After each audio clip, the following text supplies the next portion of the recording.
नमस्कार दोस्तों, मैं प्रभात हाजिर हूँ एक नए किस्से के साथ। दोस्तों, आज हम आपको बताएंगे कि माता सीता ने महाराज दशरथ का पिंडदान क्यों किया और वो कौन कौन थे जिनको माता सीता ने क्रोधित होकर श्राप दिया और आज भी वो उस श्राप को भोग रहे हैं। ज्यादातर लोग इस कथा से वाकिफ नहीं है या किसी मनगढ़ंत कहानी को सुनते आ रहे हैं। सच्चाई को जानने के लिए आपको यह हमारा वीडियो लास्ट तक देखना होगा। अगर आपने हमारे चैनल को अभी तक सब्सक्राइब नहीं किया है तो सब्सक्राइब करें और बेल आइकन के बटन को दबाएं ताकि हमारी कहानियों की सच सबसे पहले पहुंचे आप तक। आइए अब चलते हैं कथा की तरफ। बात उन दिनों की है जब महाराज राम अपने भाई लक्ष्मण और माता सीता के साथ वनवास भोग रहे थे और उनके पिता का स्वर्गवास हो चुका था। उस वक्त पितृपक्ष को पिंडदान के लिए सबसे उत्तम माना गया है। मान्यता है कि पिंडदान हमेशा पंडितों द्वारा किसी पवित्र नदी के किनारे ही किया जाता है। इसलिए प्रभु राम गया कि फल्गु नदी पहुंचे और पंडित जी से पूजा की सामग्री पूछकर लक्ष्मण को पास के गांव से सामग्री लाने को कहा। लक्ष्मण के जाने के बाद काफी समय बीतने के बाद जब वो नहीं लौटे तो प्रभु राम ने चिंता जाहिर करते हुए स्वयं लक्ष्मण को ढूंढने का निर्णय लिया और वे भी लक्ष्मण की खोज खबर के लिए निकल पड़े। जब प्रभु राम भी काफी समय बीतने के बाद नहीं लौटे और उधर पूजा का शुभ मुहूर्त भी निकला जा रहा था, पंडित जी बार बार माता सीता को पूजा के लिए बोल रहे थे।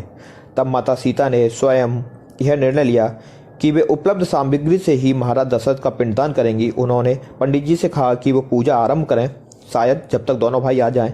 अगर ऐसा नहीं होता तो वो अकेले ही पूजा आरंभ कर देंगी। विधि पूर्वक पूजा करने के पश्चात माता सीता ने पिंडदान किया और जैसे ही हाथ जोड़कर प्रार्थना करना प्रारंभ किया तभी उन्हें एक द्रव्य स्वर सुनाई दिया कि उनकी पूजा संपन्न हुई और स्वीकार की गई।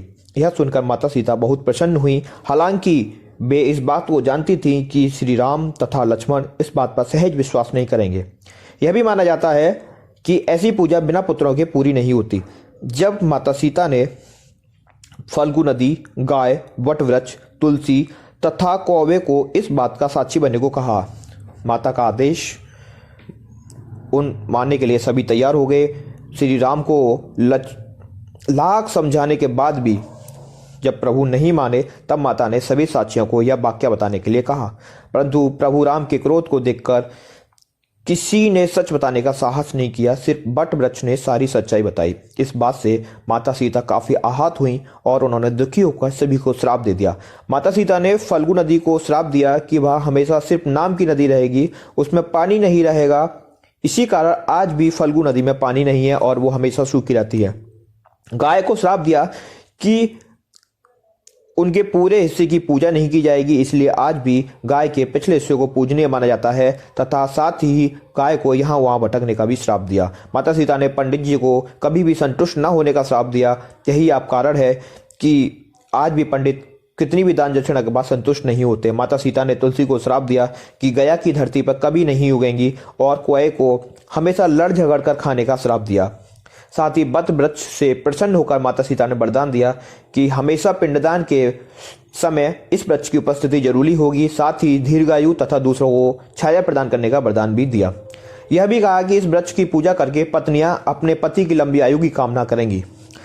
दोस्तों, तो ये था हमारा विश्लेषण जिसके जरिए हम पहुंचे सच की तह तक। हमारे और भी ऐसे अनसुने और सच्चे किस्से जानने के लिए बने रहिए हमारे साथ। अगर आपको हमारा ये वीडियो पसंद आया तो लाइक करें, शेयर करें और पहुंचाएं ज़्यादा से ज़्यादा लोगों तक।